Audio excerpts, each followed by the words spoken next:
తాకట్లో ఉన్న మీ బంగారాన్ని విడిపించి ఆ రోజు ఆన్లైన్ రేటుకి కొంటాం. Sharma gold company.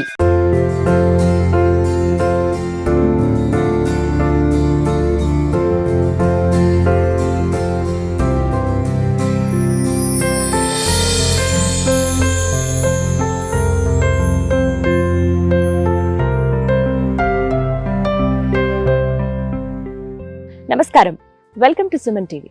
ఒత్తిడి లేని మనసు, అనారోగ్యం లేని శరీరం, హింస లేని సమాజమే లక్ష్యంగా 180కి పైగా దేశాల్లో ఆర్ట్ ఆఫ్ లివింగ్ సేవా సంస్థలను స్థాపించి కొలంబియా, మంగోలియా, పరాగ్వే దేశాలకు సంబంధించిన అత్యున్నత అవార్డులు అందుకుని మన భారతదేశపు అత్యున్నత అవార్డుల్లో ఒకటైన పద్మ విభూషణ్తో పాటుగా అనేక అవార్డులను అందుకుని దాంతోపాటుగా ప్రపంచవ్యాప్తంగా ఉన్న విశ్వవిద్యాలయాల నుంచి ఎన్నో గౌరవ డాక్టరేట్లు అందుకున్న ప్రపంచ విఖ్యాత ఆధ్యాత్మిక గురువు, మానవతావాది, శాంతిదూత, పద్మ విభూషణ్ శ్రీ శ్రీ రవిశంకర్ గురూజీ మనతో పాటు ఉన్నారు.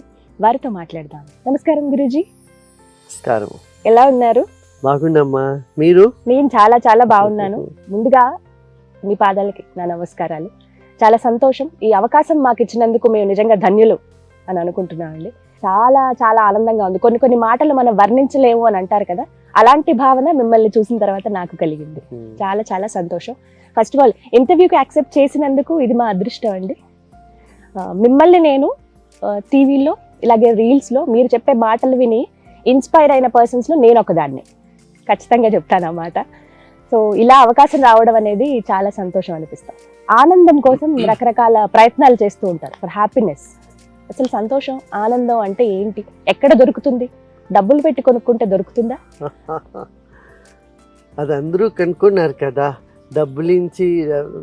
డబ్బులు ఉండేప్పుడు అది ఒక సుఖ సువిధం వస్తుంది, కానీ ఆనందం రావట్లేదు. ఆనందం మన లోపలే ఉంటుంది. అది మన పరిస్థితి దగ్గర అది డిపెండ్ నిర్భరిస్తుంది. మన పరిస్థితి ఎట్లా ఉంటుందో దానికి. ఇప్పుడు చూడండి, ఎంత పెద్ద దేశంలో అక్కడ డబ్బను ధారాళంగా ఉంది, మళ్ళీ సుఖం లేదు, ఆనందం లేదు కదా. సంతోషం ఉన్నది అదే వేరే. అదే డబ్బులు పెట్టి ఖచ్చితంగా కొనుక్కోలేం, అది మాత్రం నిజం. మీ దృష్టిలో ఆనందం, పరమానందం, హ్యాపీనెస్ అంటే ఏంటండి అసలు? అది మా స్వభావం. మేము పుట్టింది ఆ స్వభావం జొతలే పుట్టాము. మన లోపల ఉంది అది. మన బేసిక్ నీడ్స్ అన్ని దొరికితే తర్వాత మన కంఫర్టబుల్గా ఉంటాం కదా, అప్పుడు మన లోపల నుంచి ఆనందం పెరుగుతుంది. అంటే అది వస్తువులతో వస్తుందంటారా? వస్తువులు లేకపోతే ఆనందం, దుఃఖం వస్తుంది, కానీ వస్తువుల నుంచి ఆనందం వస్తుంది అని చెప్పరాలేదు.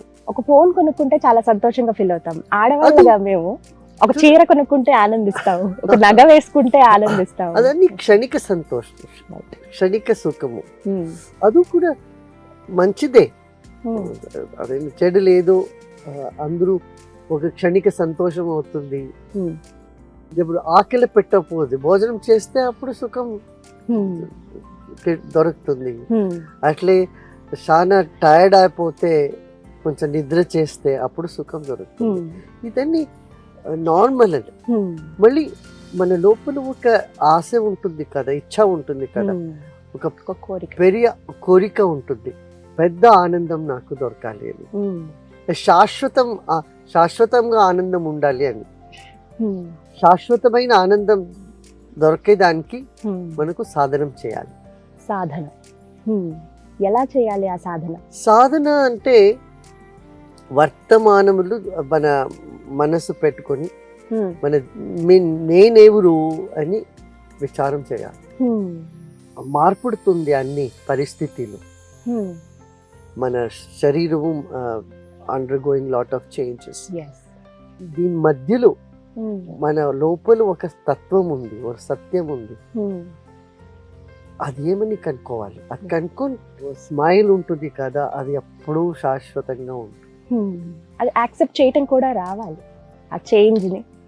అంటారా? మీరు ఒప్పుకుంటారా? ఆ చేంజ్ వచ్చేస్తుంది. మన లోపల ఉండే ఒక ఊర్జాలు, ఎనర్జీ మనకు అనుకుంటే మన వ్యవహారంలో చేంజ్ వచ్చేస్తుంది, మన శరీరంలో కూడా చేంజ్ వస్తుంది, మన థింకింగ్లో కూడా. అప్పుడు అందరూ మన వాళ్ళని ఒక పెద్ద మనోభావము కూడా పెరుగుతుంది. అప్పుడు ఇలా సంతోషంగా కనిపిస్తారేమో ప్రతి ఒక్కరు, చిరునవ్వు నవ్వుతూ అందరినీ పలకరిస్తూ. చిరునవ్వు ఉంటుంది. ఇది ఖచ్చితంగా అబ్జర్వ్ చేయగలం ఎదుటి వ్యక్తిలో మనం. ఇప్పుడు గురు 3 విషయం గానము, జ్ఞానము, ధ్యానం, ఇది 3 జీవితంలో ఉండాలి. ఇప్పుడు సంతోషం అయ్యేప్పుడు పాటలు పాడతాము. అవును, కదా, సంతోషంగా కదా, సంతోష గానం చేస్తాం. గానం చేస్తాము.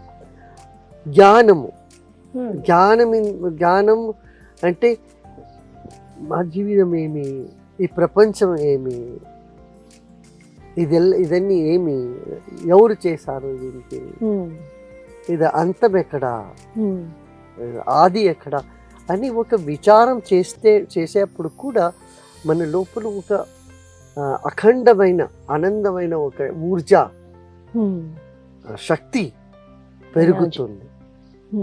జ్ఞానము, మళ్ళీ ధ్యానం అంటే నిర్విషయం మన, అది నేర్పించుకొని చేయాలి.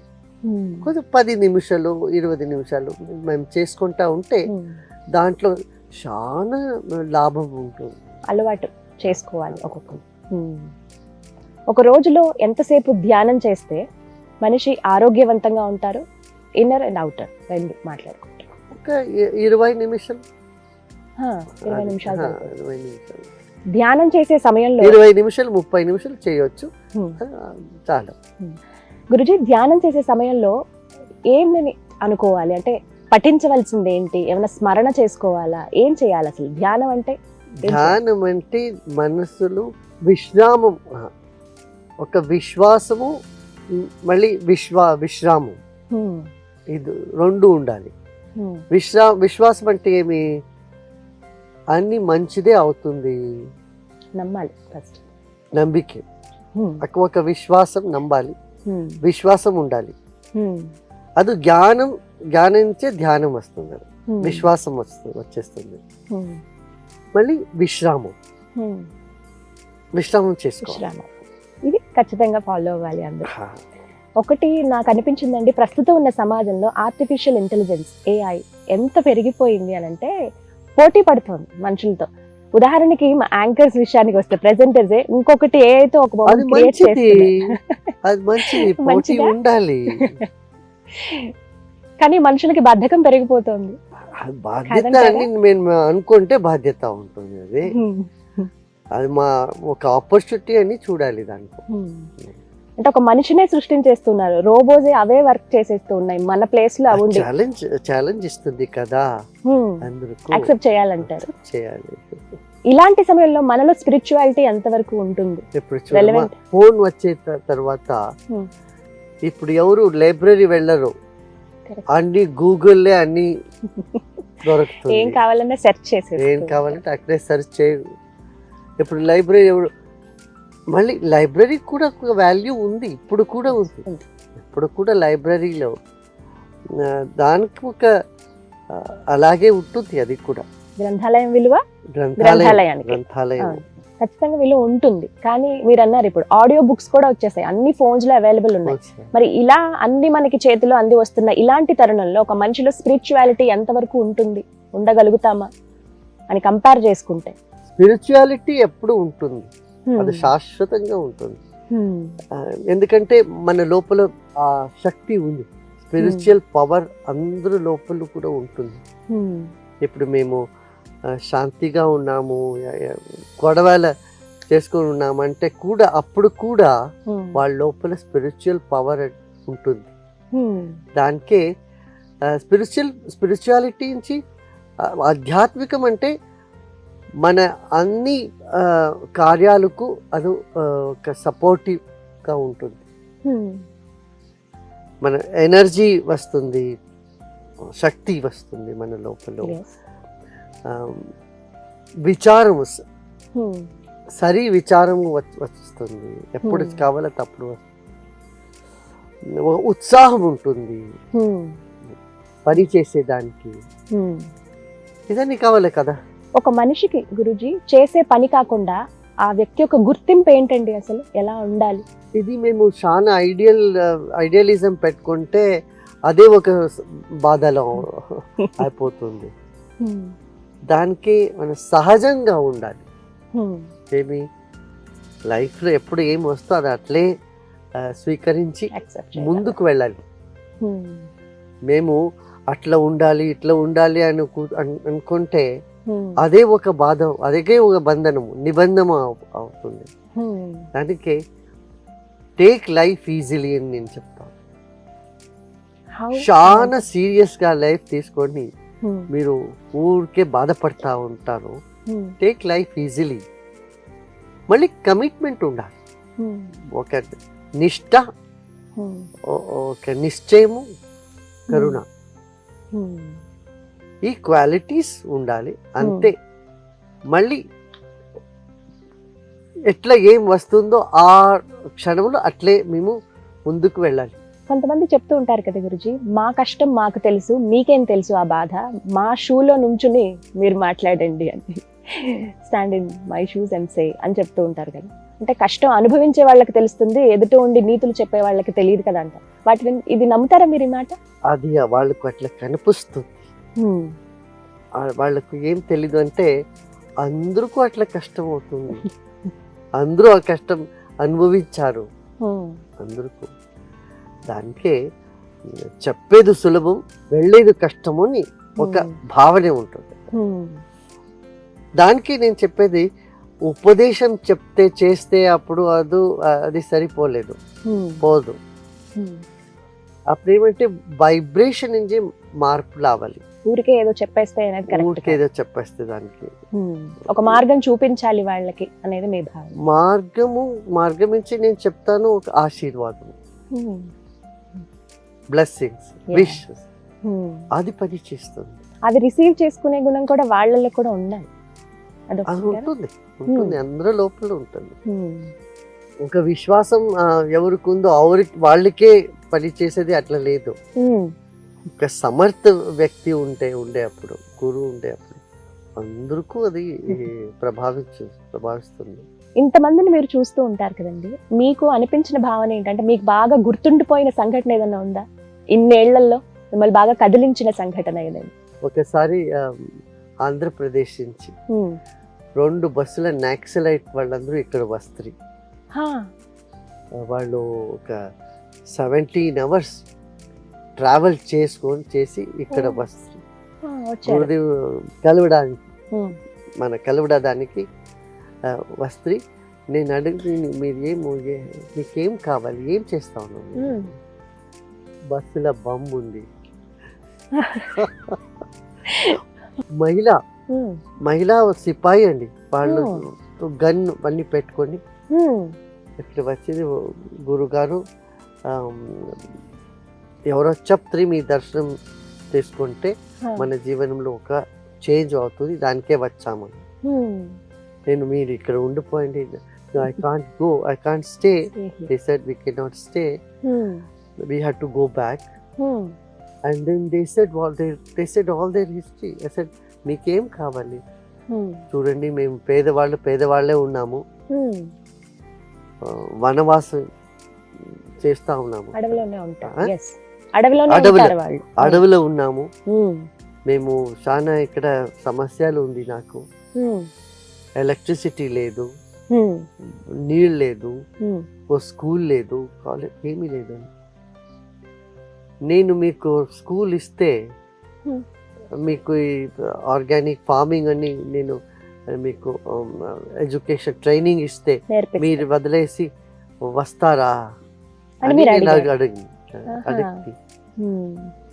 వాళ్ళు చేస్తారు. వాళ్ళు they all left the same night because they said we had to go back. They went back. They had వాళ్ళ దగ్గర గన్స్, బాంబు, హ్యాండ్మేడ్ గ్రానైట్ అన్ని పెట్టుకుని వచ్చారు. Then they went back. Okay. దాని తర్వాత వాళ్ళ హింసా మార్గం వదిలేసి వాళ్ళందరూ నార్మల్ లైఫ్ లో వస్తారు. 56 of them. Oh my God. ఎన్ని సంవత్సరాలు అయి ఉంటుంది గురుజీ? This is 2001 or so something oh my God. Old campus. దాని తర్వాత నక్సలైట్ రీజన్లో మనకి కార్యక్రమం బాగా జరిగింది. Thousands of Naxalites then lay down the arms. ఎవరు మేము చెడు వాళ్ళు చెడు మనుషులు అనుకుంటామో వాళ్ళ లోపల కూడా ఒక మంచి వాళ్ళు ఉంటారు. అది మేము అది చూసాను, నేను అదే చూసేది. అందరి లోపల ఒక మంచి వ్యక్తి ఉన్నాడు, అతను బయట రావాలి. దానికి అక్కడ స్ట్రగుల్ చేస్తూ ఉంటారు. ఆధ్యాత్మిక జ్ఞానం అంటే మన లోపల ఉండే మంచిది పెరగాలి, చెడు అభ్యాసం అన్ని విడిచిపోవాలి. అది జరుగుతూ ఉంది. చాలా మంది మీ గురించి విన్నప్పుడు ఒక ఏవి నేను చూశాను గురూజీ. అందులో కొంతమంది ఖైదీలు ఎవరైతే ఉన్నారో ప్రిజనర్స్, వాళ్ళల్లో ఆ మార్పు మీరు ఇప్పుడు అన్న మాటే ఖచ్చితంగా అక్కడ కూడా మీరు అదే మాట చెప్పారు. అంత చెడు చేసిన వాళ్ళల్లో కూడా ఒక మంచి ఉంటుంది, మంచిది ఉంటుంది. వాళ్ళు అసలు కంటతడి పెట్టుకున్నారు అంటే చూసి వాళ్ళల్లో ఒక నెక్స్ట్ అంటే ఇంకొక జన్మలాగా వాళ్ళు భావించారు మిమ్మల్ని కలిసినప్పుడు. అది చాలా సంతోషం అనిపించింది. ఎన్నో మిరాకిల్స్ కూడా జరిగాయి ఇన్నేళ్లలో. ఇది మీకు బాగా గుర్తుండిపోయిన సంఘటన అని చెప్పారు. మీకు బాగా బాధ అనిపించింది ఉందా ఇన్ని సంవత్సరాల్లో? బాధ లేదా?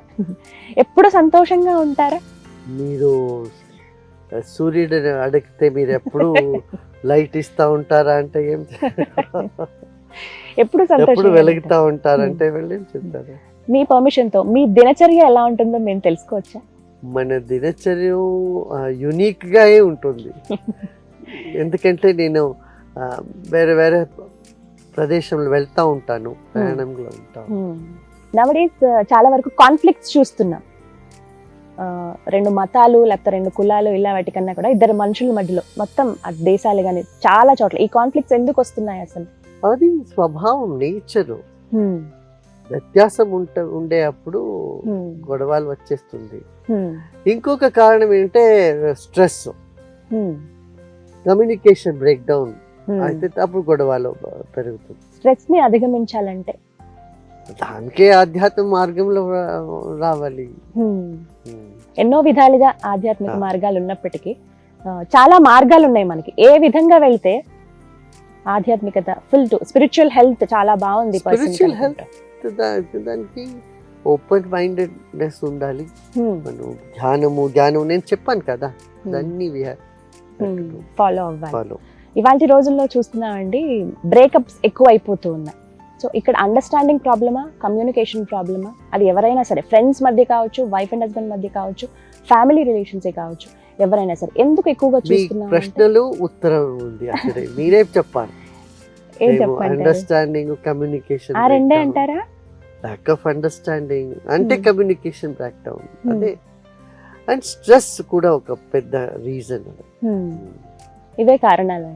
స్ట్రెస్ ఉండేప్పుడు వినరు, ఎవరు మాట విన్నట్లే, సహన శక్తి లేదు కదా.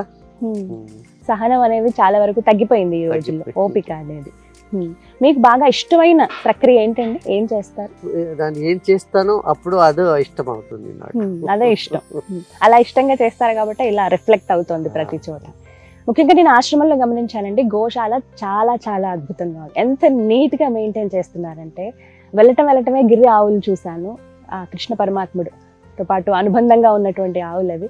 అలాగే ఒక్కొక్క రాష్ట్రానికి సంబంధించిన ఆవులు నేను గమనించాను. ఇక్కడ అన్ని నేషనల్ బ్రీడ్స్ అన్ని ఉన్నాయి. పంజాబ్ నుంచి కూడా ఉంది, ఇక్కడ తమిళనాడు 18 వెరైటీస్ ఉంది. 18 వెరైటీస్. మరొకటి ఇక్కడ బాగా అట్రాక్టివ్ గా అనిపించింది ఆశ్రమంలో గురుకులు. ఎంత సుందరంగా ఉంది. వినాయకులు, లక్ష్మీనారాయణలు, అలాగే చుట్టూ పిల్లలు నేర్చుకుంటూ ఉన్నారు. ఏర్పాటు చేయడానికి ముఖ్య కారణం చెప్తారు, ఎందుకు గురుకులను ఏర్పాటు చేస్తారు? ఇదన్నీ మా హెరిటేజ్, ఇదన్నీ సంరక్షణ చేయాలి కదా. దానికి ఇక్కడ ఒక 40 సంవత్సరం నుంచి ఇదన్నీ జరుగుతూ ఉంది. అప్పటి నుంచి మీ కోరిక ఏంటండి? ఎలా చూడాలనుకుంటున్నారు ఈ ఆశ్రమం? ఏమైనా కోరిక ఉన్నప్పుడు గురువు దానికి యోగ్యత ఉండదు. ఎలా చూడాలని కోరికలన్నీ వదిలేసి గురుపీఠం వస్తుంది అప్పుడే. ఇక్కడ ఎవరు వస్తారో వాళ్ళ కోరికలన్నీ పూర్ణమవుతుంది, పరిపూర్ణమవుతుంది. మా కోరికలే ఉండేప్పుడు ఆ శక్తి, ఆ యోగ్యత ఉండదు. మన లోపల ఏమి కోరిక లేకపోతే అందరు కోరికలు పూర్ణ చేసేదానికి మన శక్తి ఉంటుంది. ఇక్కడ అదే జరుగుతా ఉంది. యూత్, యంగర్ జనరేషన్ పైన మీ అభిప్రాయం ఏంటండి? వాళ్ళకి ఏమైనా చెప్పదలుచుకున్నారా? ఏమైనా చెప్తారా? Youth they have to take responsibility. They should own the country. ఈ దేశం మనది అని వాళ్ళకి ఒక ఆత్మవిశ్వాసము, దేశ భక్తి ఉండాలి. అది వచ్చేస్తే అన్ని సాధ్యం. పాలిటిక్స్ లోకి వాళ్ళు రావటం, మార్పులు గాని ఇవి అవసరం అంటారా? యూత్ అవశ్యంగా వాళ్ళు ఖచ్చితంగా ఉండాలి. ఖచ్చితంగా చేయాలి. అంటే భారతదేశం అనగానే యంగర్ జనరేషన్ ఎక్కువ ఉంటారు, ఖచ్చితంగా చెప్తారన్నమాట. వివేకానంద గారి మాటలే కావచ్చు. యంగర్ జనరేషన్ ఉన్నప్పుడు అంత సత్తువ మనకుంది, మనం ఏమైనా సాధించగలము మిగతా దేశాలతో పోటీ. ఇప్పుడు చాలా దేశాలు కూడా they want young people from India. మీరు విదేశాలకు వెళ్ళినప్పుడు మీ భావన ఏంటండి? ఎలా అనిపిస్తుంది అక్కడ స్పీచెస్ ఇచ్చినప్పుడు? అక్కడ మీ భక్తులతో నేను ఎక్కడ వెళ్తే కూడా అది మనదే అండి కనిపిస్తుంది. వాళ్ళకు కూడా అట్లే ఒక భావన వస్తుంది. వాళ్ళకు నేను వేరే అని ఒక ఫీలింగ్ రాదు. వాళ్ళకు కూడా మన వాళ్ళే, ఇతరుకు మన వాళ్ళే అని ఒక ఆత్మీయ భావం కనిపిస్తుంది. గురుజీ, ర్యాపిడ్ ఫైర్ క్వశ్చన్స్ మీ పర్మిషన్ తోటి ఒక 1 word లో వాటికి మీ అభిప్రాయం ఏంటి, మీరు ఏమనుకుంటున్నారని చెప్పండి. జీవితం ఒక వరం. మైండ్ మంచిగా తెలుసుకోవాలి. ఇంటెలెక్ట్ వెలగాలి. వాట్ ఈస్ ద బాడీ మీ ఉద్దేశంలో? ఒక శరీరం అంటే శరీర మాధ్యం కలు ధర్మ సాధనం. ఇది ఒక means. Spirituality something you cannot avoid. work do it with commitment. success it will follow you. Don't run after it. nature honor it. God lives in it. war worst act of reason should be avoided. You are describing WAR. That's fine. God is hiding inside your heart. youth when you are ready to take challenge. You are youth. Right. Thank you so much, Guruji. It was my pleasure. చాలా సంతోషం. మీరు ఇంత సమయాన్ని, చాలా విలువైన సమయం మీది మా కోసం కేటాయించారు. చాలా అద్భుతమైన వాక్యాలు తెలియజేశారు. నమస్కారం.